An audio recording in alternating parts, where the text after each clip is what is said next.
ওই যে হুমায়ুন আহমেদের একটা কথা ছিল, যাদের কপালে কান্না লেখা থাকে তারা নাকি হাসলেও চোখ দিয়ে অশ্রু ঝরে।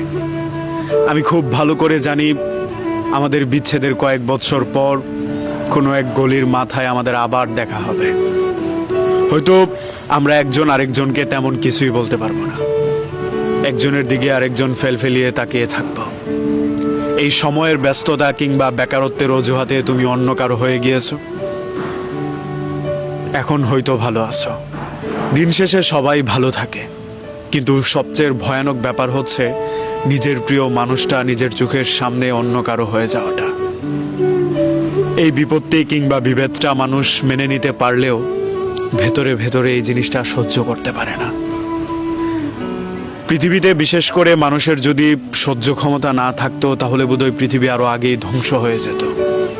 এই যে দেখো, নিয়ম মেনে কোনো জিনিসের বিচার হলেও বেশিরভাগ জিনিসই বিচারের বাহিরে রয়ে যায়।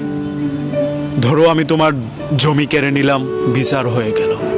ধরো আমি তোমাকে আঘাত করলাম, এটার জন্য সালিশ জমানো হলো। অথচ তুমি আমার মন ভেঙে গেলে তার কোনো বিচারই হলো না।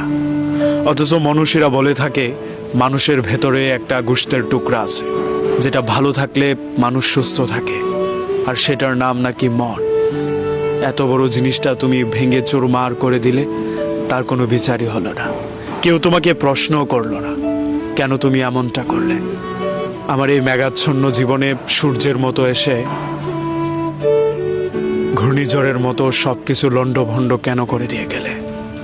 এসব কিছুর প্রশ্ন আমিও তোমাকে করছি না, কিংবা বলছি না আবার ফিরে আসতেই হবে কিংবা আমাকে ভালো রাখতেই হবে। যেহেতু আমি তোমাকে ভালোবাসি, তোমার ভালো থাকাটা দেখতে পারাটাই আমার সার্থকতা। বলো, মানুষ তো স্বার্থপরই হয়, ছেড়ে যায় ও কারণে ভেঙে দেয়, মানুষের চোখে অশ্রু আনে। পৃথিবীতে এমন মানুষের সংখ্যা খুবই কম যারা মানুষের ভালোটা দেখতে পারে।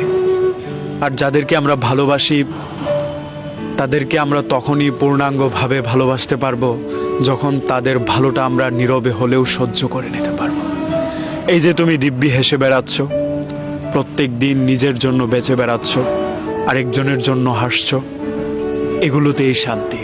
তুমি ভালো আছো, তুমি নিজেকে নিয়ে ভালো আছো, এটাই আমার ভালোবাসা। কারণ ভালোবাসার মানুষকে ভালো রাখার নামই নাকি ভালোবাসা। যে ছেড়ে গিয়েছে তার জন্য অভিযোগ করে কি করবো বলো? যে ভেঙে দিয়েছে নিজের মানুষকে, তার প্রতি কোনো দায়বদ্ধতা থাকে না, তার প্রতি কোনো অভিযোগও থাকে না, তার জন্য কোথাও